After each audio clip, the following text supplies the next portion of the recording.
আপনারা অনেকে একটা প্রশ্নের সম্মুখীন হন, কি ভালো লাগে, পাহাড় নাকি সমুদ্র? এটা হয়তো গার্লফ্রেন্ড কিংবা বয়ফ্রেন্ড কিংবা শিক্ষক কিংবা শিক্ষিকা কিংবা গুরুজন দ্বারাও হতে পারেন, যাদের প্রশ্নটা উত্তরটা আসে যে আমার সমুদ্র ভালো লাগে, ওদের এক আকাশ সমপরিমা ডিপ্রেশন কিংবা দুঃখ নিয়ে কিন্তু কথাটা বলে। কেন? যাদের সমুদ্র পছন্দ ওদের মনগুলো খুব ভালো থাকে, তবে ওরা খুব ডিপ্রেশনে থাকে। আমি এর নিজে প্রমাণ। আমি যখন মন খারাপ থাকে আমি সমুদ্রের কাছে যাই, তখন দেখি যে মনটা ভালো হয়ে যায়।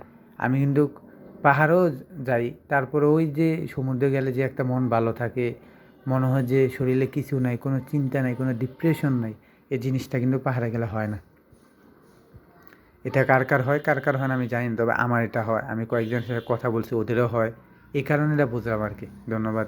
আসসালামু আলাইকুম।